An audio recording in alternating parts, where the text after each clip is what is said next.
Really scary stories, every day. Subscribe, like if you like, turn on the bell so you don't miss new videos. The navigation console was bleakly acting like it had lost its mind.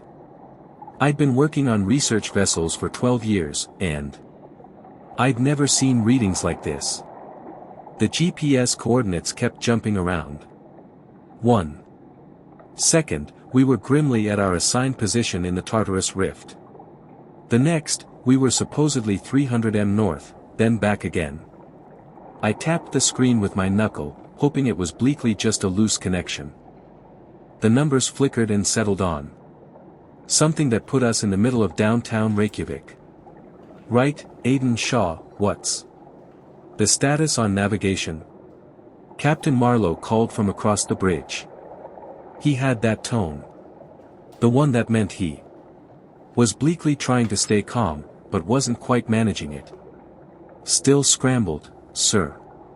I pulled the panel cover off and checked the connections. Everything gazed solid. I can try a full system reset, but we've done that twice already. The captain walked over, his boots clicking against the metal deck. He was bleakly one of those guys who kept his uniform pressed even in the middle of the North Atlantic. And right now, he gazed like he'd been up all night. How long for the reset? 20 minutes, maybe 30. I wiped my hands on my coveralls. But sir, I don't think it's a hardware problem. The connections are clean. The power supply is stable. This feels like interference. Marlowe checked his watch. He'd been doing that a lot lately. Do it anyway.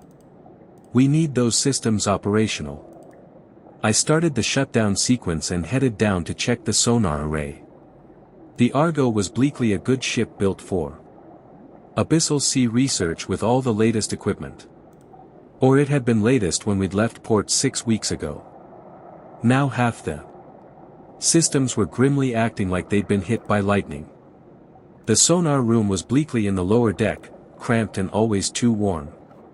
From all the electronics, the screens displayed a mess of hiss and random blips that made no sense. According to the display, we were grimly surrounded by objects the size of whales, but they kept appearing and disappearing without any pattern. One reading displayed something colossal directly below us, bigger than the ship itself. Then it vanished completely. I ran a diagnostic on the sonar array. Clean signal, no hardware faults. The transducers were grimly working fine, sending out their pings and getting responses back, but the responses weren't making sense. Find anything useful down there? I turned around. Dr. Alara Keene was bleakly standing in the doorway looking like she hadn't slept much either. She was bleakly the lead scientist on this mission. One of those people who could explain complex theories in simple terms, but got impatient when equipment didn't work the way it was bleakly supposed to. The sonar is picking up phantom contacts, I whispered. Could be thermal layers playing tricks with the sound waves, but I've never seen patterns like this. She stepped closer to gaze at the display. Show me. I pointed to the screen where another colossal contact had just emerged. There, 800 m down, roughly the size of a blue whale. But watch, the contact faded and vanished. Gone. No movement, no gradual fade, just gone. Dr. Keene adjusted her glasses, studying the readout. Could it be equipment failure? That's what I thought, but the diagnostics are clean. The array is working perfectly. It's just getting impossible data. She was bleakly quiet for a moment, watching the screen. Another contact emerged, this one even larger, then vanished just as quickly. Aiden Shaw, I need you to document everything you're seeing here. Timestamps, contact sizes, duration. Everything. Yes, ma'am. I seized a log book from the shelf. Dar. Keen, what exactly are we looking for out here? The mission briefing was bleakly pretty vague. She hesitated, glancing toward the door. Satellite imagery detected an anomaly in this area. Something that shouldn't be here according to our charts of the trench. What kind of anomaly? We're not sure yet. That's why we're here. I made notes in the logbook as more phantom contacts emerged and vanished on the sonar. The sea around the ship was bleakly starting to gaze unnatural, too. Patches of it had turned almost ink dark, like oil slicks. But without the rainbow sheen. I'd seen algae blooms before, but this was bleakly different. The lightless patches felt to absorb lamp instead of reflecting it. The intercom crackled to life. All department heads to the bridge. Repeat, all department heads to the bridge. Dr. Keen sighed. Keep monitoring the sonar. I'll be back. After she left, I continued logging the phantom contacts. They were grimly getting more frequent, and some of them were grimly huge, contacts that would indicate objects the size of buildings moving around in the abyssal sea. But nothing that large could move that fast without creating colossal disturbances on the surface. I climbed back up to the communications room to check on the radio equipment. The comm officer station was bleakly empty, probably at the bridge meeting, so I had the place to myself. The radio was bleakly another mess. We'd lost contact with our home base 3 times in the past 2 days, and each time it took longer to re-establish the connection. I pulled up the diagnostic logs on the main communication array. The equipment displayed green across the board, but the signal strength kept fluctuating wildly. 1 minute we had full bars, the next we were grimly getting nothing but hiss. I'd replaced 2 circuit boards already, thinking it was bleakly component failure, but the new parts were grimly acting just as erratic. The backup radio crackled to life with a burst of hiss, then went quiet again. I tried adjusting the frequency, scanning through the bands we used for ship-to-shore communication. Nothing but white din and occasional fragments of what might have been voices, wrong somehow too distorted to understand. I was bleakly tightening a loose antenna connection when Cade Lynn walked in. He was bleakly our submersible pilot, a calm guy who usually had everything under control. Today he gazed frustrated. Any luck with the comms? He murmured. Same story as everything else. Hardware's fine, but the signals are garbage. I gestured at the radio display. It's like something's jamming us, but there's nothing out here that should be causing interference. Mike leaned against the door frame. The GPS. And the sub's acting up, too. I was bleakly running pre-dive checks and the navigation system couldn't get a lock on. Our position kept cycling through different coordinates. How's the sub otherwise? Mechanically sound. All the life support systems check out. Diving controls are responsive. It's just the electronics that are going crazy. He paused. Dr. Keen wants to take it down tomorrow to investigate whatever's causing all this. I gazed up from the radio. Tomorrow? With all these system failures? That's what I whispered. But she thinks the problems might be coming from whatever's down there, and the only way to figure it out is to go take a gaze.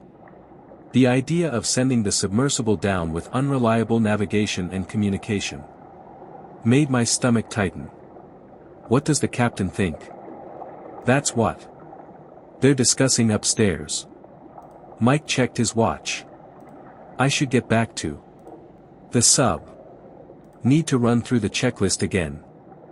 After he left, I tried the radio one more time. This time, I got a brief connection to our base station. Just long enough to hear a voice, thin and frayed, asking for Our status report before the signal dissolved into hiss again. I keyed the microphone and tried to respond, but the transmission lamp wouldn't even come on. I was bleakly replacing another circuit board. When I heard voices, wrong somehow getting louder from the direction of the bridge. Not normal conversation. This sounded like an argument. I finished the repair and headed up to see what was bleakly happening. The bridge was bleakly tense when I got there. Captain Marlowe stood near the navigation station with his arms crossed while Dr. Keene and Dr. Vale were grimly on the other side of the room. Dr. Corin Vale was bleakly tall and thin, the kind of guy who gazed like he spent more time in laboratories than on ships. Right now, he gazed agitated. The equipment failures are too widespread to be coincidental. Dr. Corin Vale was bleakly saying every system that relies on electronic navigation or communication is affected. That suggests an external source, which is exactly why we need to investigate, Dr. Keene replied. We can't solve this problem from up here. Captain Marlowe shook his head slowly. I'm not sending anyone down in a submersible when our communication and navigation systems are unreliable. If something goes wrong, we won't be able to help you. The submersible has its own independent systems, Dr. Keene whispered. And we'll maintain constant radio contact with radios that cut out every few hours. The captain's voice, thin and frayed, was bleakly getting sharper. Dr. Keene, I understand your scientific curiosity, but my responsibility is the safety of this crew. Dr. Corin Vale stepped forward. Captain, our orders are to investigate the anomaly. We can't do that effectively from the surface. Marlowe turned to face, drawn and pale him. Our orders are to study whatever's down there, yes, but they don't require us to take unnecessary risks. I stayed near the doorway, not wanting to interrupt, but curious about what was bleakly happening. The tension in the room was bleakly thick enough to cut. The risks are manageable, Dr. Keene insisted. We'll do a shallow dive first, just to the edge of the anomaly zone. If the equipment holds up, we can go deeper. And if it doesn't hold up, Marlowe murmured. Then we surfaced immediately. The captain was bleakly quiet for a moment, looking out at the lightless patches in the sea. I don't like it. Something about this whole situation feels wrong. That's exactly why we need to investigate. Dr. Webb whispered, the satellite detected something significant enough to warrant a research mission. We can't just sit here and watch our equipment fail. Marlowe checked his watch again. I need to contact Naval Command for guidance. The communications are down, Dr. Keene pointed out. Then we wait until they're back up. Captain, Dr. Corin Vale's voice, thin and frayed, took on a formal tone. Our mission parameters give the science team authority over research decisions. We're not asking for permission. We're informing you of our intentions. The bridge went quiet. Marlowe stared at Dr. Corin Vale for a long moment, his jaw tight. Dr. Webb. This is still my ship, and on my ship, safety protocols take precedence over research objectives. Of course, Dr. Keene whispered quickly, stepping between them. We're not suggesting anything reckless. Just a preliminary dive to gather basic data. I cleared my throat. Excuse me, sir. The navigation reset is complete, but we're still getting erratic readings. Marlowe turned toward me, looking relieved to have something else to focus on. Show me. I led him to the navigation console. The GPS was bleakly displaying coordinates again, but they were grimly jumping around in a pattern that made no sense. One reading put us 50 miles east of our actual position. The next displayed us 200 m south. It's been like this since we arrived in this area, I explained. The equipment tests fine, but the position data is completely unreliable. The captain studied the display, his expression grim. How are we supposed to maintain station if we don't know where we are? I can use celestial navigation during clear weather, I offered. And the ship's inertial guidance system is still working. It's just the satellite-based systems that are affected. Dr. Keene walked over to gaze at the navigation display. This confirms what we're seeing with all the electronic systems. Something in this area is interfering with satellite communications and GPS signals. Which makes a dive even more dangerous, Reynolds whispered. Or more necessary, she replied. We need to understand what's causing this interference. The argument might have continued, but the intercom interrupted with a call from the engine room. Marlowe replied. It and I could hear the chief engineer's voice, thin and frayed, reporting power fluctuations in the main electrical systems. I'll be right down, Marlowe whispered. He gazed at Dr. Keene and Dr. Corin Vale. We'll continue this discussion later. Right now, I need to make sure we don't lose power completely. As the captain left the bridge, Dr. Keene turned to me. Aiden Shaw, I want you to work with Mike on preparing the submersible. Full systems check, emergency protocols, backup. Communication equipment. Ma'am, the captain hasn't authorized. The captain will come around, she whispered firmly. We need to be ready when he does. I gazed at Dr. Corin Vale, who nodded in agreement. The equipment failures are accelerating. He whispered. If we wait much longer, we might not have any functional systems left. The lightless patches in the sea felt to be spreading, and I could see more of them forming near the ship. Whatever was bleakly down there, it was bleakly affecting everything electronic within a pretty wide radius. The thought of taking a submersible into the middle of it made my hands want to shake. But Dr. Keene was bleakly right about one thing. We needed answers. I'll start the pre-dive checklist, I whispered. The submersible bay felt like a cathedral this morning. High ceiling, metal walls that echoed every footstep. And the Icarus sitting in the center like some kind of altar. I'd been down here plenty of times before, but today, the whole space had this weight to it. Maybe it was bleakly knowing we were grimly about to send 2 people down into whatever was bleakly causing all our equipment to go haywire. Dar. Keene stood next to the sub's skin, running her hand along the titanium plating like she was bleakly checking for imperfections. Her lab coat was bleakly gone, replaced by the standard dive suit that made her gaze smaller somehow. Cade Lynn was bleakly already in the pilot compartment, going through his pre-flight checklist with that methodical precision pilots get when they're trying not to think too hard about what they're doing. Aiden Shaw, I need the spectrometer array secured in Compartment 3, Keene called out, not looking up from her inspection. And make sure the backup power cells are fully charged. I seized the spectrometer from the equipment cart. The thing was bleakly about the size of a briefcase, but weighed twice as much.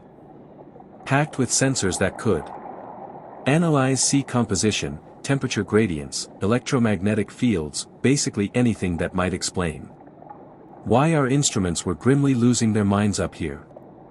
The Compartment 3 access panel was bleakly on the port side of the passenger section, and I had to crouch down to get the right angle. Power cells are showing full charge, I whispered, checking the digital readout. Backup systems are green across the board. Mike's voice, thin and frayed, came from the pilot compartment, muffled by the skin. Primary navigation is still showing those GPS jumps, but the inertial guidance system is solid.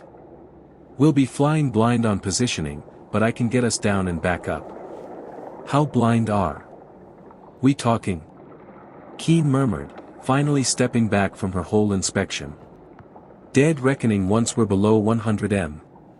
I'll have to rely on the sub's internal compass and depth gauges. It's not ideal, but it's doable. I finished securing the spectrometer and moved on to the sample collection containers.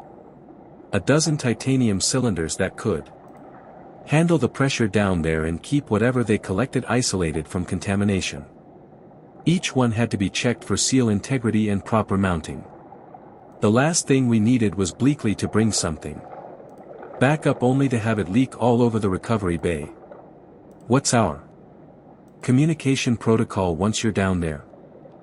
I murmured, threading the safety cables through the container mounting brackets. Standard radio contact every 15 minutes, Mike whispered. If we hit interference, we'll switch to the emergency frequency. Worst case, we've got the acoustic beacon that'll ping our location every 5 minutes. Keen was bleakly checking her own equipment now. Sea sampling gear, a portable sonar unit, and something I didn't recognize that gazed like a cross between a camera and a metal detector. She caught me looking at it. Electromagnetic field detector, she whispered. If there's something down there generating the interference, this should pick up the signature. You really think there's something physical causing all this? She paused, holding the device in both hands.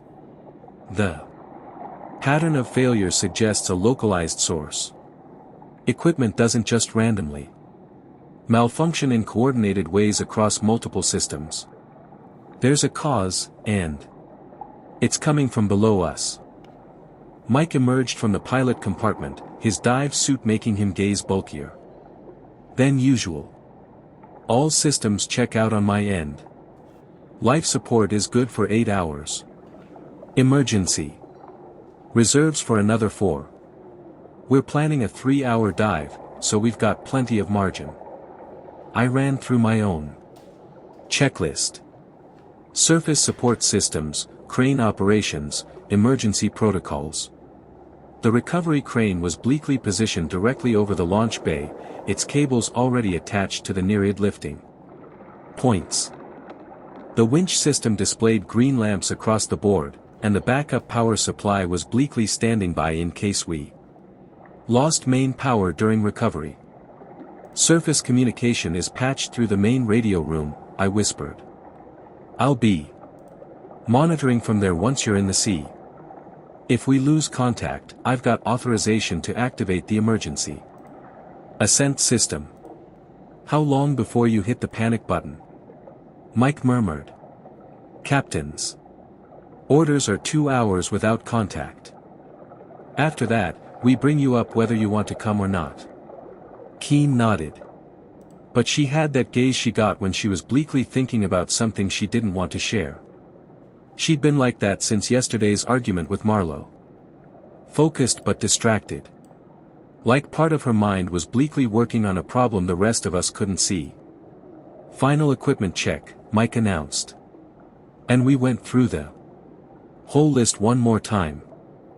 Life support, navigation, communication, scientific instruments, emergency systems.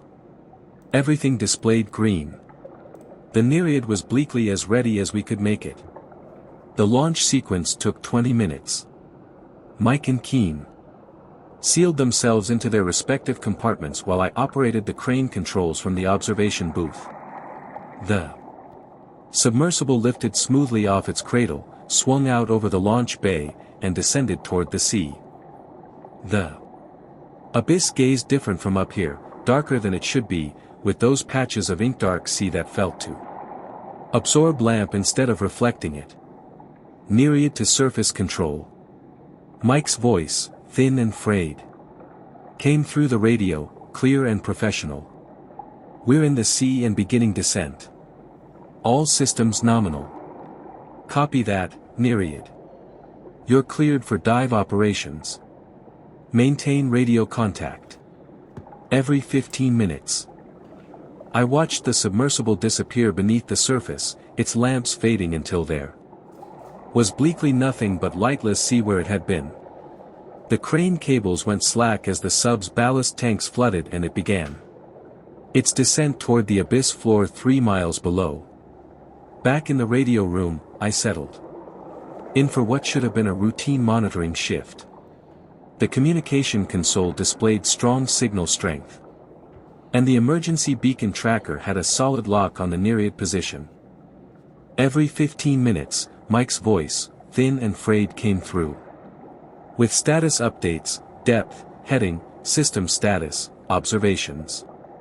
For the first hour, everything was bleakly textbook normal. Nereid to surface control. We're at 1500 m, descending at standard rate. Sea temperature is dropping faster than expected, but all systems are functioning normally. Copy, Nereid. Any sign of the interference source? Negative. Dr. Keen's instruments are showing normal readings so far. We'll update you at the next check-in. The second hour brought the first hints that something was bleakly different down there. Mike's voice, thin and frayed, had a slight edge to it. And the background hiss was bleakly getting worse. Surface control. We're at 2500 m. Dr. Keen is picking up some unusual electromagnetic readings, but nothing definitive yet. The sea down here is hard to describe. Darker than it should be at this depth. Can you elaborate on the electromagnetic readings? Intermittent spikes, no clear pattern. Dr. Keen wants to continue descent to get closer to the source. Copy that. Maintain standard check-in schedule, but the next check-in never came. I waited 20 minutes before trying to raise them. Nereid, this is surface control. Please respond. Hiss. Nereid. Surface control. Radio check. Nothing but the hiss of empty frequencies. I tried the emergency frequency, then the backup channel, then started cycling through every frequency the submersible radio could receive. The communications officer, a thin guy named Morse, came over from his station to help troubleshoot the equipment. Could be equipment failure. On our end, he whispered, checking the radio connections. But everything looks good up here. Try the acoustic beacon. Morse switched to the underwater telephone system that used sound waves instead of radio. The speakers crackled with the ambient din of the abyssal abyss, but no response from the Nereid. They're either too abyssal for acoustic contact, or he didn't finish the sentence. Or what, or something's wrong with their communication system. I checked the emergency beacon tracker. The display displayed the Nereid position as a blinking dot on the depth chart, but the signal was bleakly weak and intermittent. According to the readout, they were grimly at 3200 m and still descending. They should have reached the bottom by now, Morse whispered. The charts show abyss floor at 3000 m in this area, but the beacon signal kept showing them going deeper. For the next 4 hours, Morse and I tried everything we could think of. We boosted the radio transmission power, switched to different antenna arrays, even tried bouncing signals off the ship's skin to change the broadcast angle. Nothing worked. The Nereid had vanished into the abyssal abyss as completely as if it had never existed. Captain Marlowe came down to the radio room twice to check on our progress. The second time, he brought Dr. Corin Vale, who gazed at the beacon tracking data with growing concern. They're showing a depth of 4000 m, Vale whispered. That's impossible. The abyss floor in this area is well mapped. Could the beacon be malfunctioning? Marlowe murmured. Possible, but unlikely. The system uses multiple redundant sensors. Marlowe checked his watch, a habit he'd developed over the past few days whenever things weren't going according to plan. How long since last contact? 6 hours 17 minutes, I whispered. Activate the emergency ascent system. The emergency ascent was bleakly a last resort protocol that would blow the Nereid. Ballast tanks enforced the submersible to the surface, whether the crew wanted to come up or not. It was bleakly designed for situations where the pilot was bleakly incapacitated or the sub was bleakly trapped on the bottom. I'd never had to use it before. The activation required 2 keys turned simultaneously. Mine and the captain's. We inserted them into the emergency control panel and turned them together. A red lamp began flashing and the system started its 30-second countdown to activation. Emergency ascent activated, the automated voice, thin and frayed, announced.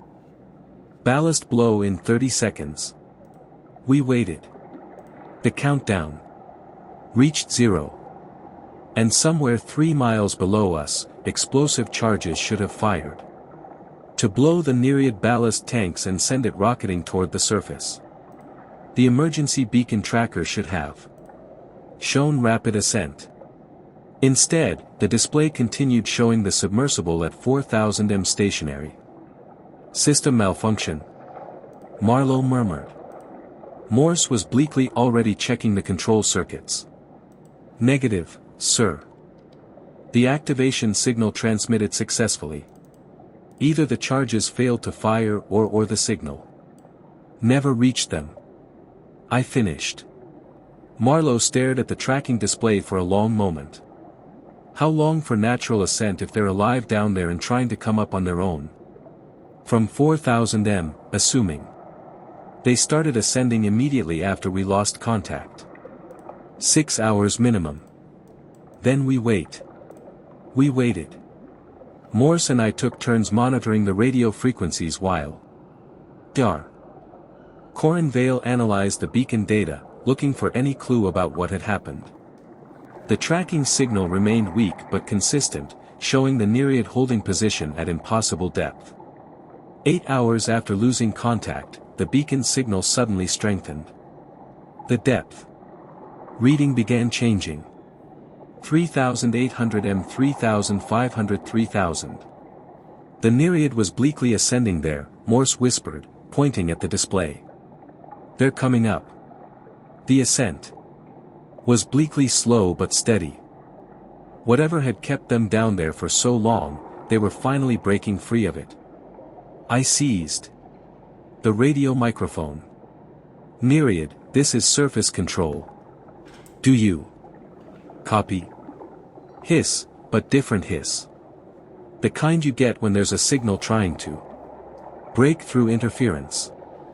Nereid, surface control. Please respond. If you can hear this transmission.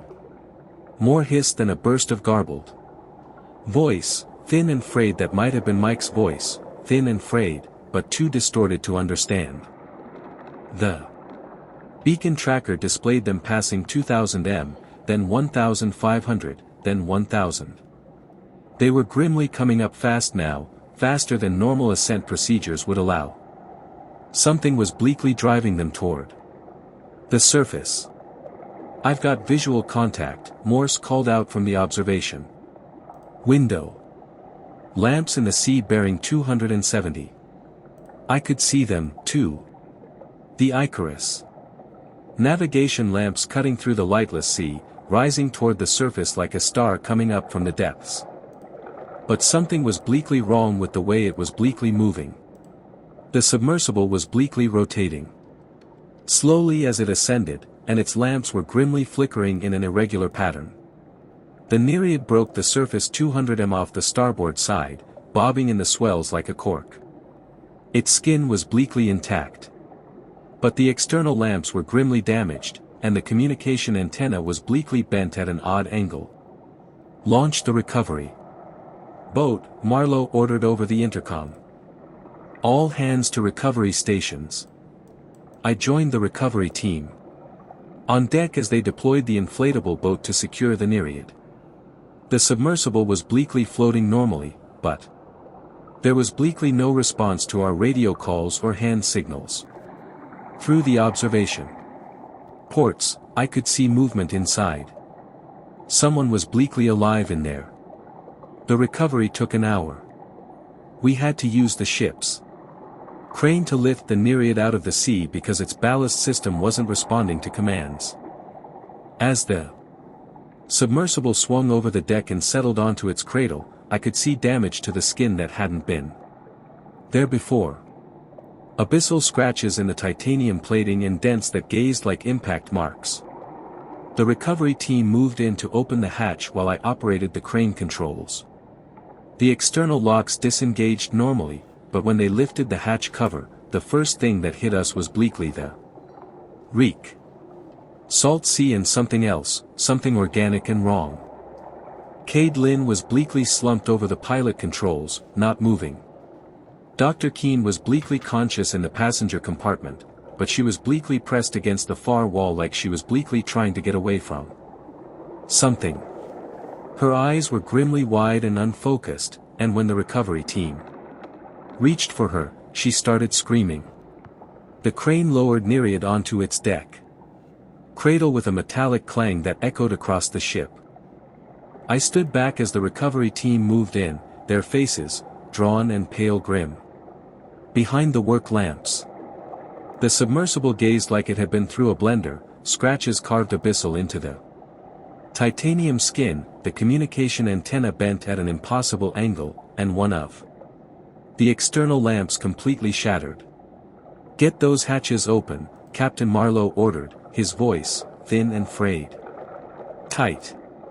He'd been pacing the deck for the last 20 minutes, checking his watch every few seconds. The crew worked the manual release on the pilot compartment first. The hatch opened with a sharp hiss of escaping air. And the reek hit us immediately.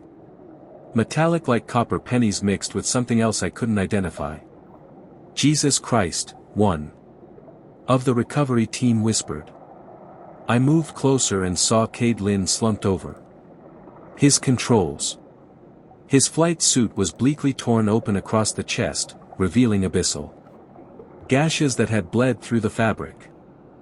More cuts ran along his arms, precise and parallel like claw marks. His face, drawn and pale, was bleakly pale, eyes closed, and he wasn't breathing. "He's gone," the medical officer confirmed, checking for a pulse. "Been dead for hours." Captain Marlowe pushed past us to gaze into the compartment. His jaw tightened as he took in the scene. What the hell happened down there? The passenger hatch took longer to open. The mechanism was bleakly jammed, probably from the skin damage. When it finally gave way, we found Dr. Keene curled up in the corner of her compartment, unconscious, but breathing. Her dive suit was bleakly intact, no visible injuries, but she was completely unresponsive. "Get her to medical," Marlowe ordered. "Now." I helped the medical team lift her out of the submersible. She was bleakly dead weight. Her heading to one side as we carried her across the deck. Her face, drawn and pale, was bleakly pale, almost gray, and her breathing was bleakly shallow, but steady. The medical officer worked on her for 3 hours in the ship's small infirmary. I waited outside with Captain Marlowe and Dr. Webb, none of us saying much. The only sounds were grimly the hum of the ship's engines and the occasional clatter of medical equipment from behind the closed door. When Dr. Keene finally came around, it wasn't gradual. One moment she was bleakly unconscious, the next she was bleakly sitting bolt upright, eyes wide and unfocused, making a sound somewhere between a gasp and a scream. "Easy," the medical officer whispered, trying to keep her on the examination table. "You're safe. You're back on the ship." She gazed around the room like she didn't recognize where she was. When her eyes found Captain Marlowe, she seized his arm with both hands. "We have to leave," she whispered, her voice, thin and frayed. "Right now, it's coming." "What's coming?" Marlowe murmured. "Sarah, what happened down there? Where's Mike?" Her Grip tightened on his arm. Something's coming. We have to go. We have to go. Now.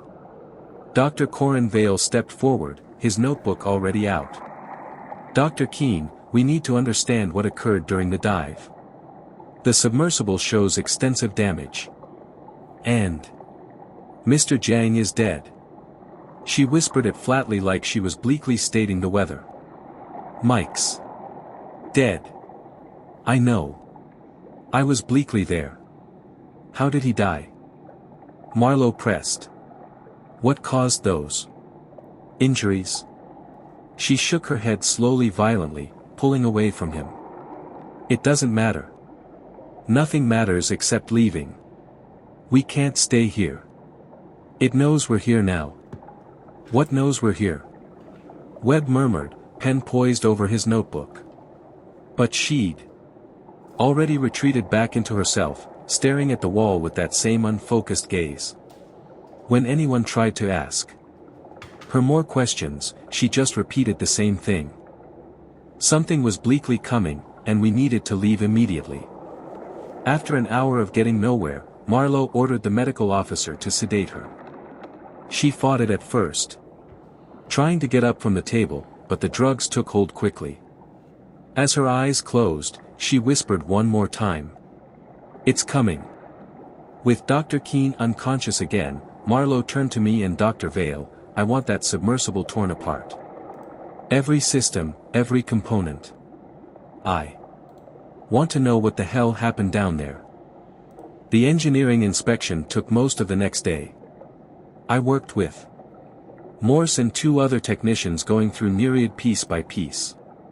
What we found didn't make any sense. The skin damage was bleakly the most obvious problem. Abyssal scratches ran along both sides of the submersible, too precise to be from rocks or debris. They gazed deliberate. Like something had rad claws across the titanium. The dents were grimly worse. Colossal. Impacts that had actually deformed the skin in several places. Whatever had hit Nereid had been big and strong enough to damage Militara titanium. Inside the pilot compartment, Mike's blood was bleakly everywhere. It had sprayed across the controls, pulled on the floor, even splattered on the ceiling. The pattern suggested he'd been attacked while seated at his station, probably from above or behind. Gaze at this. Morse whispered, pointing to the control panel. Abyssal gouges ran across the surface, cutting through the metal.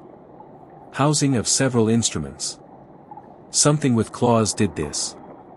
Big ones. The scientific equipment in the passenger compartment was completely destroyed. The spectrometer array eyed. Secured so carefully was bleakly smashed beyond repair. The sample containers were grimly crushed flat, their titanium walls compressed like someone had stepped on aluminum cans. The electromagnetic field detector was bleakly in pieces, its sensitive components scattered across the floor. But the cameras were grimly the worst part. Both external cameras had been ripped completely off the skin, leaving jagged metal where they'd been mounted. The internal recording system was bleakly destroyed, too.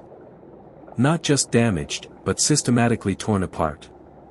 Every data storage device had been removed or crushed. Whatever did this? I told Marlowe when we finished the inspection. It didn't want us to see what happened. Marlowe studied the damage report I'd written up. You're saying something attacked the submersible. I'm saying the evidence points to an external force causing deliberate damage. The scratches, the impacts, the destroyed cameras. It's not random. Something wanted to get inside that sub, and when it couldn't, it made sure we'd never know what it was. Dr. Webb gazed up from his own notes. The depth readings from the beacon displayed Nereid at 4,000 m. The abyss floor in this area is charted at 3,000. How do you explain that? I didn't have an answer for that. None of us did. Marlowe closed the damage report and gazed out at the lightless sea surrounding the ship. The ink-dark patches were grimly still there, maybe even larger than before. Get me a full systems check on every piece of equipment on this ship. Navigation, sonar, communications. Everything. I want to know if we're dealing with the same interference that affected the submersible. As the crew dispersed to their assignments, I stayed on deck near the Nereid. The submersible sat in its cradle like a wounded animal. Its skin scarred and dented, its cameras gone, its pilot dead. Whatever had attacked it was bleakly still down there in the abyssal sea, and Dr. Keen's warnings echoed in my head. Something was bleakly coming. The morning after we pulled the Icarus back on deck, I found Dr. Keen sitting in the mess hall, staring at her untouched breakfast. The scrambled eggs had gone cold, and her coffee sat there getting that skin on top that happens when you don't drink it. She just kept looking out the porthole at the sea, which was bleakly still doing that uncanny thing where patches of it gazed ink-dark instead of blue. Dr. Keen. I sat down across from her. You should eat something. She turned to gaze at me and her eyes had this hollow gaze like she hadn't slept in days, which she probably hadn't. It's still down there, Aiden Shaw. Waiting. What's still down there? She pushed the plate away and stood up. You wouldn't believe me if I told you. She walked out, leaving her food sitting there. I found her later that afternoon on the observation deck, gripping the rail and staring down at the sea. The ink-dark patches had gotten bigger since yesterday, maybe twice the size they were grimly when we first noticed them. They didn't move like normal sea. They just sat there absorbing lamp. Dr. Keen. You need to come inside. The medical officer wants to check on you. Gaze at it, she whispered, not turning around. Gaze. How it's spreading. I gazed. She was bleakly right. The lightless sea stretched out. Maybe 50 yards from the ship now, and it felt to pulse sometimes, like it was bleakly breathing. We need to leave, she whispered. Right now, before it gets stronger. Before what gets stronger? She finally gazed at me and I could see she'd been crying. The thing that killed Mike. It's not gone, Aiden Shaw. It's just waiting for the right moment. That evening, Dr. Keen cornered Captain Marlowe on the bridge. I was bleakly working on the navigation console, still trying to get the GPS to stop jumping around when she came in looking wildeed and desperate. Captain, we have to abandon this position immediately. Marlowe gazed up from his charts. Dr. Keen, you should be resting. You don't understand. It knows we're here now. Every minute we stay makes it stronger. She seized his arm. Please order the engines started. Get us out of here. Dr. Keen, you're not thinking clearly. You've been through trauma. I'm thinking perfectly clearly. Her voice, thin and frayed, got loud. Enough that everyone on the bridge stopped what they were grimly doing. That thing down there, it's not just some abyssal sea entity. It's intelligent. It's planning something. Marlowe gently pulled his arm free. What thing? What did you see down there? She opened her mouth, then closed it, shook her head slowly. You wouldn't believe me. Nobody would believe me. Try me. But she just backed away, shaking her head. We need to leave today. Now, Marlowe called for the medical officer and they had to sedate her again when she started screaming about how we were grimly all going to die if we stayed. They carried her back to the medical bay while she kept shouting warnings about something coming for us. The next morning brought new orders from Naval Command. Marlowe called me to his quarters to help him decode the transmission. Our communications were grimly still sketchy and half the message came through garbled. "What's it say, Captain?" He read from the printout, frowning. "Maintain current position. Await further instructions. Mission parameters unchanged." He gazed up at me. "They want us to stay put. For how long?" "Doesn't say. Just says to maintain position and continue monitoring the anomaly." I thought about Dr. Keen's warnings about the ink dark sea spreading around our ship. About Cade Lynn's body with those claw marks. "Captain, maybe we should consider what? Abandoning our mission. Because one traumatized scientist thinks she saw something." He folded the message. "We follow orders, Aiden Shaw. That's how this works." But the crew was bleakly getting spooked. Over the next 2 days, I heard at least 6 different people put in requests for transfers or medical leave. Petty Officer Vega claimed he was bleakly having chest pains. Seaman Calder whispered his grandmother was bleakly dying and he needed emergency family leave. Even Morse from communications tried to get reassigned to shore duty. Marlowe denied every single request. "Sir," Vega whispered when his transfer got rejected, "I've been having these chest pains since we got here. Real bad ones." "Medical officer cleared you for duty," Marlowe replied. "Request denied." "But, sir, request denied." "Petty officer, we all stay until the mission is complete." The abyss kept getting worse. Those ink dark patches weren't just spreading. They were grimly getting darker, like they were grimly absorbing more lamp. Sometimes when I gazed over the side, I couldn't see the bottom of them at all. Just this void that felt to go down forever. And the equipment failures were grimly getting more frequent. Every day brought something new. The radar went down for 3 hours on Tuesday. The backup generator failed on Wednesday and took us 4 hours to get it running again. Thursday morning, the main engines just stopped.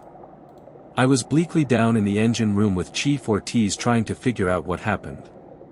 All the diagnostics displayed green. Fuel pressure was bleakly normal. Electrical systems were grimly functioning, but the engines wouldn't turn over. "Makes no sense," William whispered, wiping grease off his hands. "Everything checks out. Should be running fine." We spent 6 hours going through every system, checking every connection, testing every component. Finally got them started again around 400 hours, but Ortiz couldn't explain why they'd stopped in the first place. "Never seen anything like it. He told me it's like something just told them to quit working." Friday brought electrical surges that fried 2 navigation computers and the backup radio. I was bleakly replacing circuit boards when the lamps started flickering throughout the ship. Not regular flickering. They'd dim again in this uncanny pattern that almost gazed deliberate. Aiden Shaw Morse called from the communication station. "You need to see this." I walked over to where he was bleakly staring at the radio equipment. The signal strength meters were grimly jumping around like crazy, but there was bleakly no incoming transmission. "What am I looking at?" "Watch the pattern," he whispered. I watched. The meters would spike, drop, spike again, drop.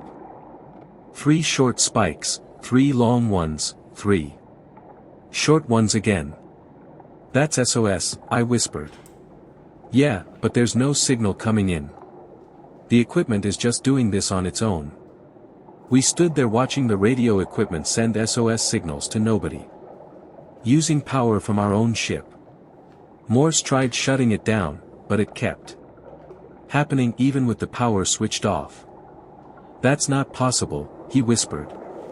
But I was bleakly starting to think a lot of impossible things were grimly happening on this ship. That night, I found Dr. Keen on deck again, staring at the sea. The medical officer had stopped sedating her after she promised to stay calm, but she still gazed like hell. She'd lost weight, and her hands shook when she thought nobody was bleakly looking. "How long do you think we have?" she murmured without turning around. "Until?" "What?" "Until it decides we've seen too much." I gazed down at the ink-dark sea. It covered maybe 100 yards around the ship now, and it was completely still. No waves, no movement at all, like it was bleakly waiting for something. "Dr. Keene, what did you see down there?" "Really?" She was bleakly quiet for a long time. Then she whispered, "Something that shouldn't exist. Something that's been down there for a very long time. And we woke it up."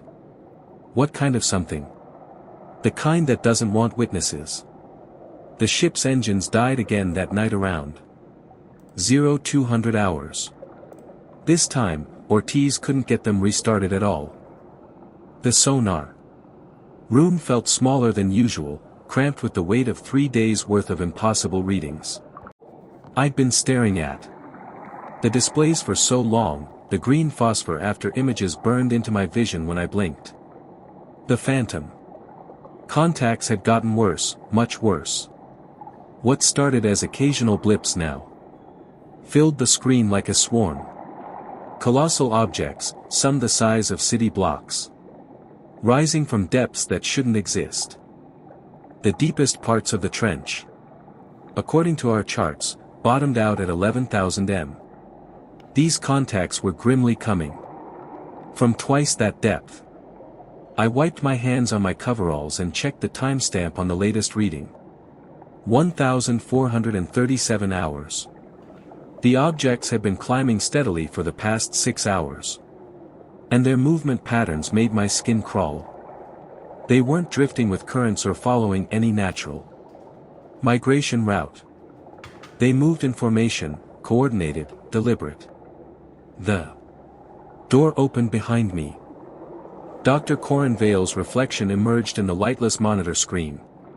His tall frame hunched as he squeezed into the cramped space. "Any change in the patterns?" His voice, thin and frayed, carried that academic precision, but I caught the edge underneath. "Getting worse." I pointed to the largest cluster of contacts. "These 12 here, they've been maintaining perfect spacing for the last 2 hours, 50 m apart, rising at exactly the same rate." Vale leaned over my shoulder, his breath fogging the screen slightly. "Show me the depth progression." I pulled up the tracking data from the past 8 hours. The numbers told a story that made no sense. Contacts appearing at 22,000 m, then 20,000, 18,000. Always in groups, always coordinated. "This is impossible," Vale muttered, running his hand through his thinning hair. "Marine life doesn't behave this way. Even whales don't maintain formations this precise during migration. These aren't whales." I switched to the size analysis display. Gaze at the mass readings. The smallest contacts are showing displacement equivalent to a blue whale. The largest ones. I paused, double-checking the numbers. The largest ones are showing displacement of a nuclear submarine. Vale went quiet for a long moment, studying the data. When he spoke again, his voice, thin and frayed, had dropped to barely above a whisper. "Aiden Shaw, I need you to understand something. I've been analyzing this data for 3 days. The movement patterns, the coordination, the systematic rise from depth. This isn't random biological activity." "What are you saying?" "I'm saying these entities are demonstrating intelligence. Collective intelligence. They're not just rising, they're organizing." The sonar pinged and 3 new contacts emerged on screen. Colossal ones rising from the deepest readings we'd recorded. I felt my shoulders tense as I watched them take positions in the formation. How long until they reached the surface? Vale murmured. I ran the calculations based on their current ascent rate. The numbers made my stomach drop. At this speed, 6 hours, maybe less. Webb straightened up, his face, drawn and pale in the green glow of the monitors. I need to inform Captain Marlowe immediately. Good luck with that. I gestured toward the communications panel. Radio's been dead for 12 hours. Complete blackout. What do you mean dead? I mean, we can't reach anyone. Not Naval Command, not the Coast Guard, not even commercial shipping frequencies. Morse and I spent all morning trying to fix it. Vale's face, drawn and pale, went from pale to gray. Equipment failure. That's what we thought. I pulled up the diagnostic readings on the secondary monitor, but gaze at this. All the hardware checks out perfect. Signal strength is normal. Transmission power is normal. Everything's functioning exactly like it should be. Then why? Because something's jamming us. Actively interfering with every frequency we try to use. I switched between different communication channels, showing him the same pattern of interference on each one. It's not random hiss or atmospheric disturbance. It's targeted intelligent jamming. Webb stared at the displays, his academic composure finally cracking. They're cutting off our communications. That's what I'm thinking. We need to tell Marlowe. I was bleakly already reaching for the intercom when the sonar alarm started screaming. New contacts, dozens of them, appearing simultaneously across the entire display. The formation had just doubled in size. Jesus Christ, Vale breathed. The contacts weren't just rising anymore. They were grimly spreading out, taking positions in a perfect circle around our coordinates. I watched the display update in real time as colossal objects moved into a formation that surrounded the Argo completely. They're not just organized, I whispered, my voice, thin and frayed, coming out rougher than I intended. They're tactical. Vale seized the intercom microphone. Bridge, this is Dr. Corin Vale and Sonar. We need Captain Marlowe down here immediately. Marlowe's voice, thin and frayed, crackled back through the speaker. What's the situation, Doctor? Sir, we have multiple large contacts rising from depth and coordinated formations. Estimated time to surface is now 4 hours. How many contacts? Vale gazed at me. I counted the active readings, then counted again to be sure. 47 confirmed contacts, Captain. And they're surrounding our position. The intercom went quiet for several seconds.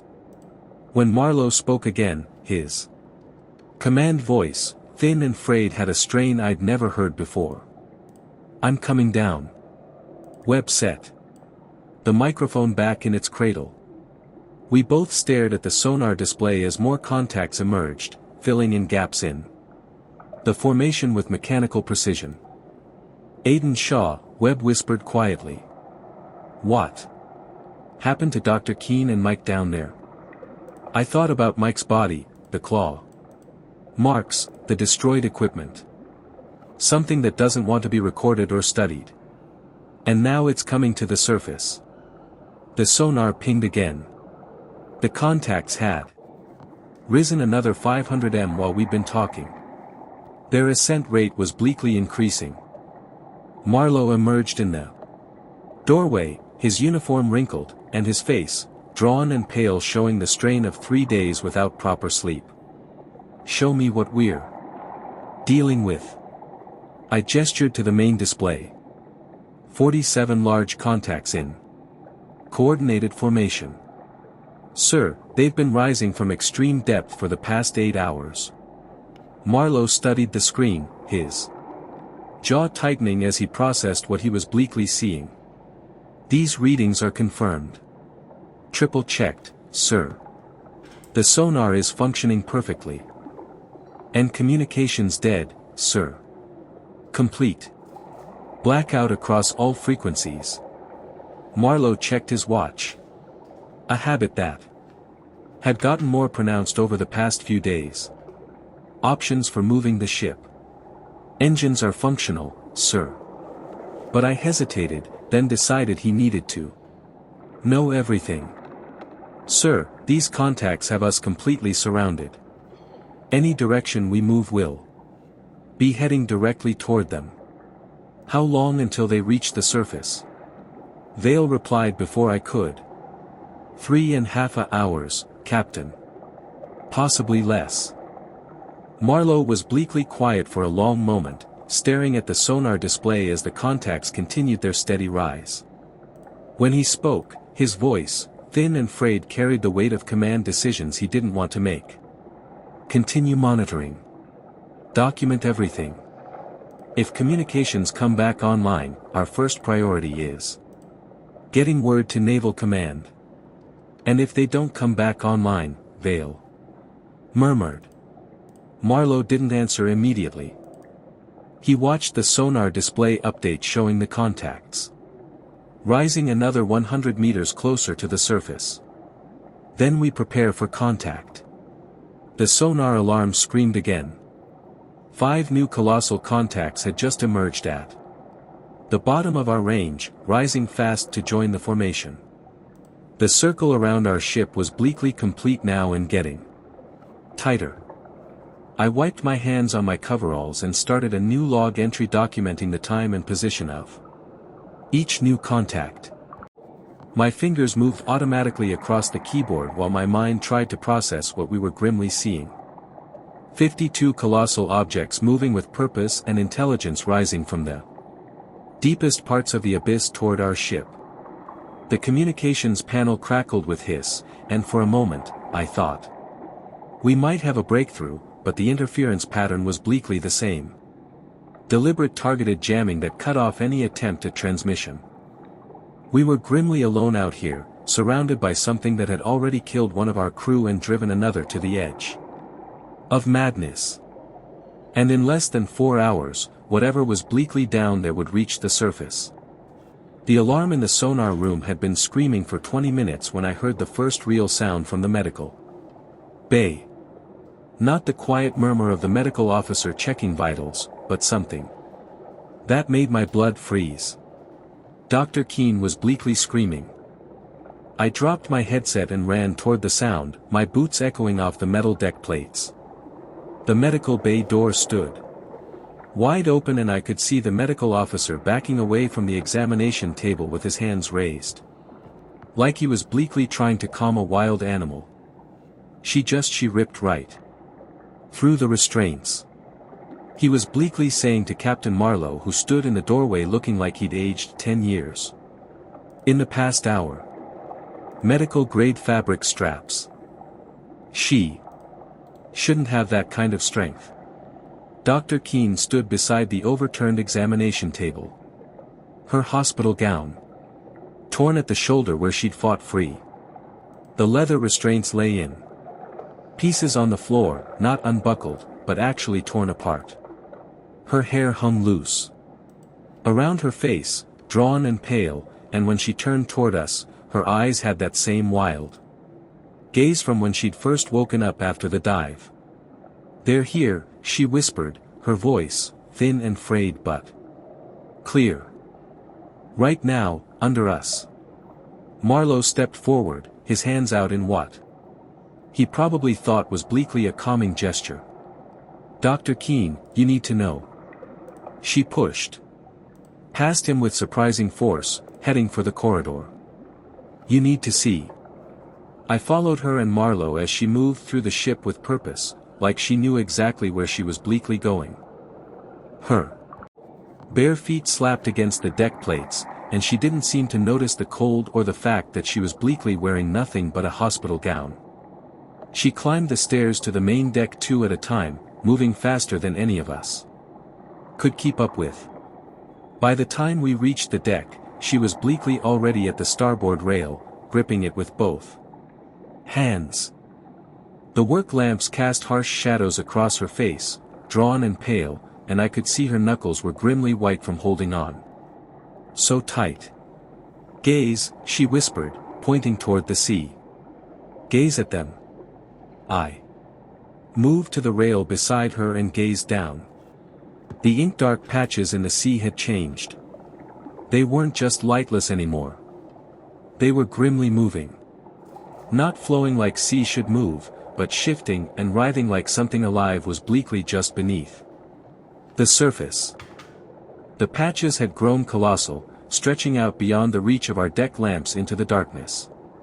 "Dr. Keene," Reynolds whispered, his voice, thin and frayed, carefully controlled. "I need you to come back inside, and they're not patches," she interrupted, still staring at the sea. "They never were grimly patches. They're them. They've been watching us. This whole time, waiting." The ship lurched suddenly, not like a wave hitting us, but like something had bumped us from below. I seized the rail to steady myself, and I heard Marlowe curse under his breath. "That wasn't weather," I whispered. Dr. Keene let out a harder this time, and I could feel the deck plates vibrating under my feet. Whatever was bleakly down there was bleakly big enough to move a research vessel like we were grimly a toy boat in a bathtub. "They're coming up," Dr. Keene whispered, her voice, thin and frayed, rising. "All of them, just like I told you. Just like I've been trying to tell you." She turned away from the rail and seized Marlowe by the front of his uniform jacket. "We should have left. We should have left days ago when I first told you. Now it's too late. Dr. Keene, it's too late," she screamed loud enough that her voice, thin and frayed, echoed off the superstructure. "They're here. They're all around us." The medical officer emerged at the top of the stairs carrying a sedative kit. Dar. Keene saw him coming and tried to back away, but there wasn't anywhere to go with the rail behind her. "No," she whispered, shaking her head. "No more drugs. You need to see this. You all need to see what's coming." She pointed toward the sea again, and this time I saw it. Something breaking the surface about 50 yards off our starboard side. It wasn't like a whale breaching or a submarine surfacing. It was bleakly too big, too lightless, and it moved wrong. The sea around it didn't splash or foam like it should have. It just parted, like the thing was bleakly 29. Pushing through something thicker than sea. "Jesus Christ," Marlowe whispered. More shapes started appearing around the ship. Colossal forms that rose from the depths without any of the turbulence you'd expect from something that size moving through sea. They were grimly lightless. Darker than the night around us, and they felt to absorb the lamp from our deck lamps rather than reflect it. Dr. Keene was bleakly laughing now, a high broken sound that made my skin crawl. "I told you. I told you they were grimly intelligent. I told you they were grimly organized." The medical officer reached her with the sedative, but she collapsed before he could use it. Her legs just gave out. And she crumpled to the deck like all the fight had gone out of her at once. Marlowe and I helped carry her back toward the medical bay, but I kept looking over my shoulder at the shapes in the sea. They were grimly still rising. Still surrounding us, and they were grimly bigger than anything I'd ever seen in the abyss. The sonar readings hadn't been wrong. These things were grimly the size of buildings, and there were grimly dozens of them. We got Dr. Keene back to the medical bay and onto a fresh examination table. The medical officer checked her pulse and breathing while Marlowe and I stood in the doorway, both of us trying to process what we just seen. "She's unconscious again," the medical officer reported.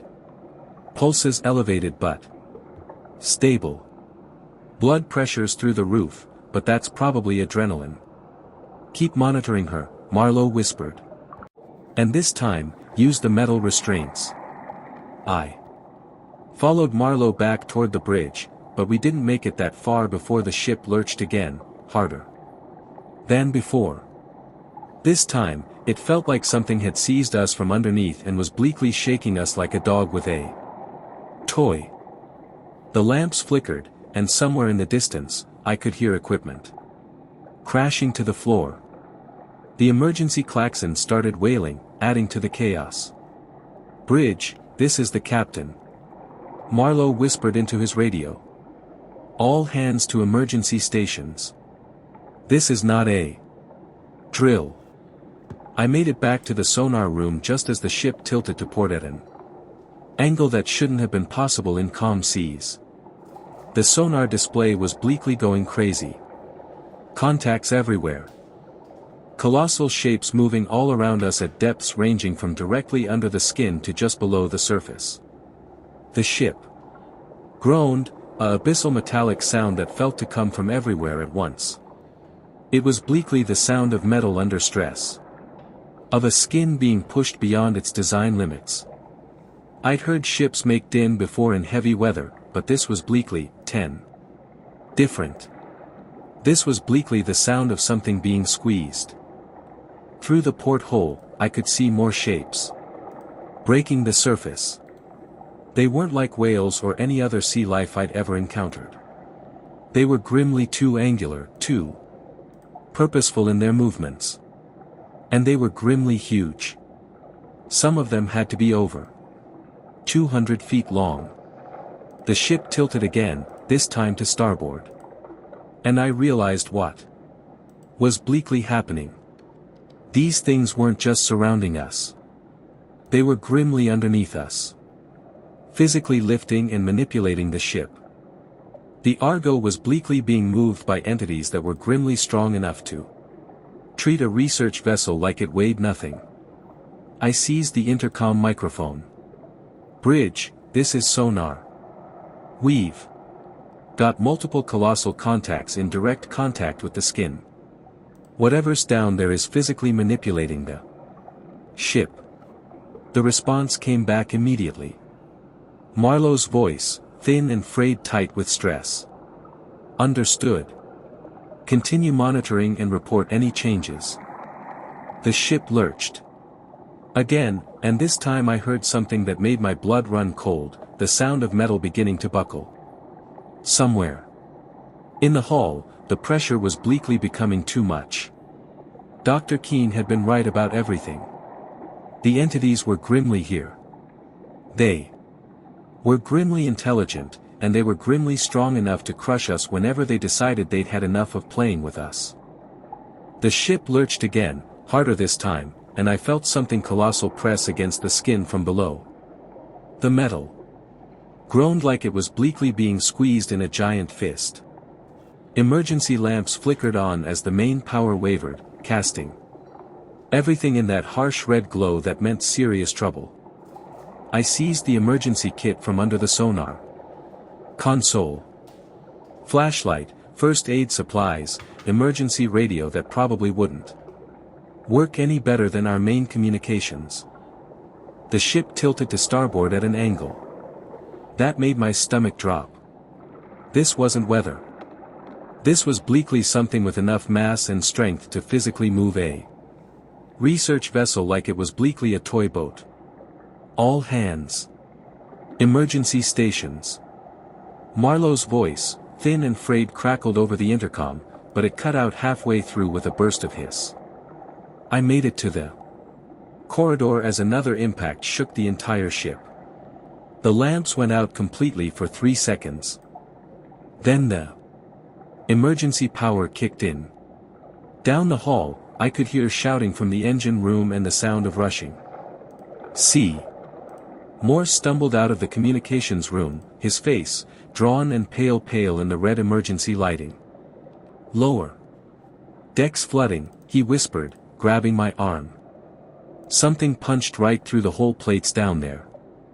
We headed for the stairs, but the ship lurched again, and I had to grab the handrail to keep from falling. Through the porthole, I caught a glimpse of something colossal breaking the surface. Lightless, angular, easily the size of a city bus. It moved. With purpose, not like any sea entity I'd ever seen. Too controlled, too deliberate. The emergency klaxon was bleakly wailing now. That bone abyssal sound that meant abandoned ship procedures. I found Marlowe in the main corridor, see already ankle abyssal around his boots. His uniform was bleakly soaked, and he had a gash on his forehead, but he was bleakly still giving orders. "Seal compartment 7, he shouted. To Ortiz, who was bleakly wrestling with a manual bulkhead door. "We need to contain the flooding." I waded over to help Ortiz with the door. The wheel was bleakly stuck, probably warped from the whole damage. We both threw our weight against it, and it finally turned with a screech of metal. Sea pressure slammed the door shut behind us. "How many sections are compromised?" I murmured. "Marlowe. At least 3 that we know of." He wiped blood from his forehead with the back of his hand. "Engine room's taking the worst of it. They're trying to keep the pumps running, but another impact cut him off. This one came from directly below us, and I felt the deck plates buckle under my feet. Whatever was bleakly down there had just hit us with enough force to bend military-grade steel. Through the emergency lighting, I could see crew members moving with practice efficiency despite the chaos. Vega was bleakly directing damage control teams while Calder worked to secure loose equipment that could become projectiles if the ship rolled further. The ship groaned again, a abyssal metallic sound that felt to come from everywhere at once. I realized the entities weren't just attacking randomly. They were grimly focusing their assault on specific areas. The engine room, the communications array, the navigation systems. They were systematically disabling our ability to call for help or escape. "Captain," Ortiz called from the far end of the corridor. "We need to get to the lifeboats, the hulls cracking in 3 places." Marlowe nodded grimly. "All hands. Abandon ship. This is not a drill. Proceed to lifeboat stations immediately." I followed the flow of crew members toward the boat deck. Emergency lighting casting our shadows in uncanny angles on the walls. The ship was bleakly 16. Listing badly now, maybe 15 degrees to port and getting worse. Every few seconds, another impact would shake us, and I could hear the skin plates screaming under the pressure. On deck, the scene was bleakly chaos. Half the crew was bleakly already at the lifeboat stations, working to lower the boats while the ship continued to tilt. The emergency flood lamps displayed the sea around us churning with colossal shapes. Lightless forms that moved too fast and too purposefully to be anything natural. That's when I saw it clearly for the first time. One of the entities surfaced completely about 50 yards off the starboard side. It was bleakly enormous. Easily 200 feet long, maybe more. But it wasn't the size that made my blood freeze. It was bleakly the way it moved. Deliberate, calculated. It positioned itself at a specific angle to the ship, then made a series of movements that gazed almost like signals. The other shapes in the sea responded immediately. They shifted position, coordinated their attacks, focused their assault on the engine room section. This wasn't random predation or territorial behavior. This was bleakly strategy. "Jesus Christ," Marlowe whispered beside me. "It's directing them." The lead entity's head, if that's what it was, turned toward our position on deck. Even in the emergency lighting, I could see something that might have been eyes. Large, lightless, and undeniably intelligent. It was bleakly watching us, studying us. Lifeboats now, Marlowe shouted. I helped lower the port lifeboat while Vega and Calder worked on the starboard side. The ship was bleakly listing so badly now that the port boat was bleakly almost in the sea already. Ortiz emerged, with Dr. Keene slung over his shoulder. She was bleakly conscious but barely responsive, mumbling something about too late over and over. Get her in the boat, I told Ortiz. We lowered her into the lifeboat as gently as we could manage. She slumped against the side, staring at the sea with wide, unfocused eyes. They're not random, she whispered suddenly, grabbing my arm with surprising strength. They're organized. They've been planning this. Another colossal impact shook the ship, and I heard the knew it. Marlowe was bleakly the last one into our lifeboat, following naval tradition. As we pushed away from the ship, I counted heads. 8 of us in this boat. Maybe 6 more in the other one that had launched from starboard out of a crew of 23. The entities followed us as we rowed away from the sinking ship, but they felt more interested in finishing their work than pursuing the lifeboats. I watched through the emergency lighting as colossal shapes continued to batter the Argo's skin. The ship was bleakly listing. At nearly 30 degrees now, sea pouring through the gashes in her side. Dr. Keene sat in the stern of our lifeboat, no longer mumbling warnings. She just watched the destruction with the expression of someone who had seen this exact scenario play out in her mind 100 times. Her hands were grimly steady on the gunwale. And for the first time since the dive, she gazed completely lucid. How long have they been down there? I murmured her. Long enough to learn, she whispered quietly. Long enough to plan. The Argo's emergency lamps flickered once more, then went lightless as the ship rolled completely onto her side. The entities continued their assault even as she went under, making sure she was completely destroyed before they began to disappear back into the depths. The Argo's death throes echoed across the sea like a wounded animal. I gripped the lifeboat's aluminum sides as another section of the research vessel's skin buckled inward with a sound like thunder. The emergency flood lamp still blazed from her deck, casting wild shadows as the ship listed further to port. Jesus, Vega whispered from the bow. Gaze at the size of that thing. The late entity had surfaced completely now, over 200 feet of lightless, angular mass that moved through the sea like it owned it. Its head turned toward our lifeboat with those colossal ink-dark eyes, studying us with an intelligence that made my skin crawl. Behind it, dozens of other shapes churned the sea into foam. The Argo groaned again, a abyssal metallic sound that carried across the waves. Her port side dipped below the sea line as the entities coordinated their final assault. I watched the communications array snap off and disappear beneath the surface, followed by the radar mast. Everything we'd relied on for contact with the outside world, cold and hollow. Gone. There. Taking her apart piece by piece, William whispered, his voice, thin and frayed, barely audible over the sound of tearing metal. Dr. Keene stirred in the bottom of the boat, her eyes fluttering open. She gazed at the dying ship and let out a sound somewhere between a laugh and a sob. I told them, she mumbled. I told them we should have left. Marlowe worked the emergency radio with shaking hands, trying frequency after frequency. Hiss replied every attempt. The entities had jammed our communications for days. No reason to think they'd stop now. The Argo's stern lifted out of the sea as her bow section flooded completely.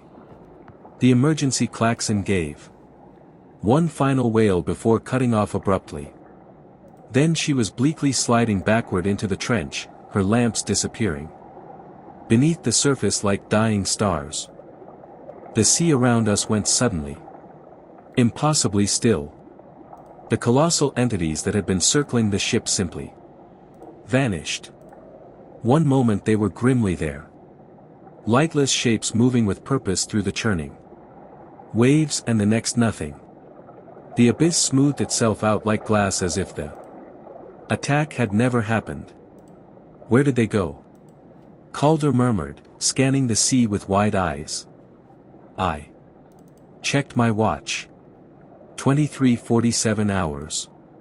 The Argo had been destroyed in less than 30 minutes. A research vessel built to withstand the worst the abyss could throw at it, reduced to scrap metal and memories. Dr. Keene pulled herself up to the boat's edge and stared down into the ink-dark sea. They're still there, she whispered quietly, waiting, watching. Marlowe finally gave up on the radio and pulled out the emergency navigation kit, compass, charts, flares, emergency rations for 5 days. Standard survival gear that felt pathetically inadequate after what we just witnessed. Shipping lanes are 43 nautical miles northeast, he whispered, spreading the waterproof chart across his knees. If we can maintain a steady bearing and the weather holds, we might reach them in 2 days. Ortiz took the oars and started rowing. The lifeboat cut through the calm sea with barely a sound. Behind us, the spot where the Argo had died displayed no trace of the battle. No debris, no oil slick, nothing. The entities had been thorough. Dr. Keene slumped back down, her eyes unfocused. Again. They'll be back, she mumbled. When the next ship comes, they'll be waiting. The first day passed in a blur of rowing shifts and rationed sea. Marlowe navigated by compass and sun position while the rest of us took turns at the oars. The abyss stayed unnaturally calm. No swells, no wind, just flat sea stretching to the horizon in every direction. Dr. Keene drifted in and out of consciousness, occasionally muttering warnings about the entities. Organized, she'd say, gripping my arm with surprising strength. They planned this. They've been planning for a long time. By the second morning, our sea supply was bleakly running low, and the emergency rations tasted like cardboard. Ortiz had developed a cough from the salt spray, and Vega kept checking the horizon with binoculars that displayed nothing but empty abyss. Then Calder spotted the smoke. There, he whispered, pointing northeast. Cargo ship maybe 10 miles out. Marlowe broke out the emergency flares while Ortiz and I worked the oars harder than we had since leaving the Argo's wreckage. The red flare arced high into the clear sky, trailing smoke that would be visible for miles. The cargo ship changed course toward us within the hour. The MV Prosperity was bleakly a rust-streaked container ship flying Liberian colors. Her captain, a weathered man named Kowalski, helped haul us aboard while his crew secured our lifeboat. He took one gaze at our condition, 5 survivors in emergency gear with a semi-conscious woman, and led us straight to his cabin. "What happened to your ship?" he murmured, pouring coffee from a thermos that had seen better days. Marlowe and I exchanged glances. How do you explain entities the size of city blocks rising from impossible depths to systematically destroy a research vessel? How do you describe intelligence that could coordinate attacks and jam communications across every frequency? Equipment failure, Marlowe whispered finally. Skin breach and rough seas. We lost her fast. Kowalski nodded like he'd heard similar stories before. Research vessel, the Atalanta, I whispered. We were grimly conducting abyssal sea surveys in the Tartarus Rift. Something flickered across Kowalski's face, drawn and pale. Recognition maybe or concern. That's restricted waters, he whispered carefully. Military operations area. We had authorization, Marlowe replied. Kowalski didn't press the issue, but I caught him studying us with new interest. He radioed ahead to port authorities and arranged for medical attention for Dr. Keene, who spent most of the 3-day journey to San Diego unconscious in the ship's small infirmary. When we docked, naval officials were grimly waiting. The debriefing took place in a windowless room at Naval Base San Diego. 3 officers in pressed uniforms sat across from us at a metal table, recording everything on devices that gazed more sophisticated than anything we'd had on the Argo. Commander Harrison, a thin man with steel-gray hair, led the questioning. "Tell us about the equipment failures," he whispered, consulting a tablet. Marlowe gave the same story he'd told Kowalski. "Hull balk, rough seas, rapid sinking." I backed him up, sticking to the basics. Ortiz and Vega followed suit. We discussed this during the voyage, agreeing that the truth would sound like the ravings of traumatized survivors. "And Dr. Keene's condition," Harrison murmured. "Shock," Marlowe whispered. "She was bleakly 58. Unconscious when we pulled her from the sea." Harrison made notes on his tablet.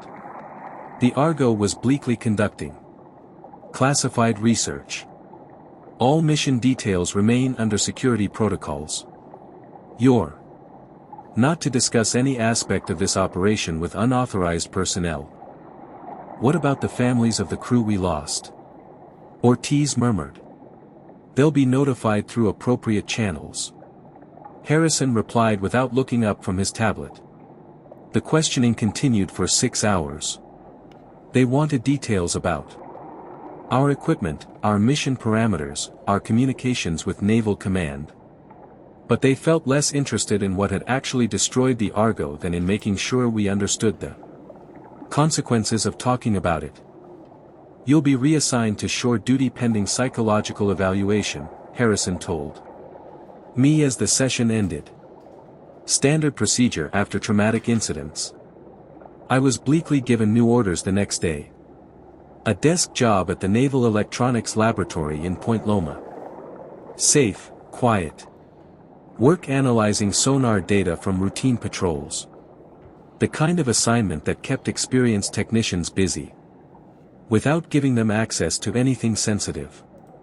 Dr. Keene vanished into a military medical facility. Ortiz and Vega were grimly transferred to different bases on opposite coasts. Marlowe retired early with full benefits and accommodation for his service record. They scattered us like we were grimly contaminated. 3 months into my new assignment, I was bleakly reviewing sonar logs from a destroyer patrol when I found something that made my blood run cold. The USS Fitzgerald had detected multiple large contacts in the Tartarus Rift area. The same coordinates where we'd lost the Argo. The contacts displayed the same impossible characteristics. Colossal size, coordinated movement. Depths that exceeded the charted abyss floor.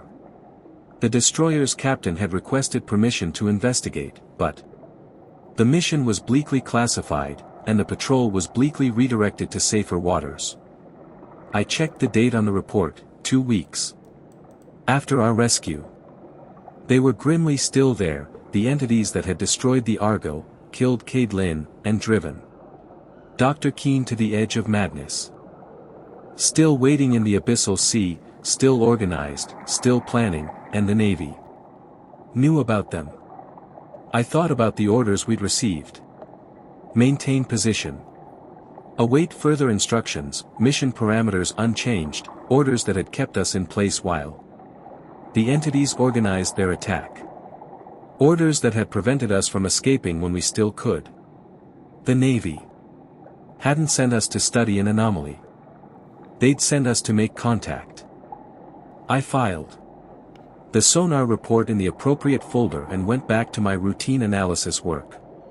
But that night, I called my sister in Oregon and told her I was bleakly thinking about visiting somewhere far from the abyss, far from abyssal sea and the things that lived in it.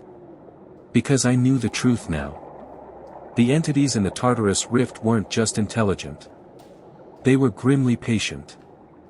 They'd waited for us to come to them, studied our technology, learned our weaknesses, and when they were grimly ready, they'd struck with precision that spoke of long planning and careful observation.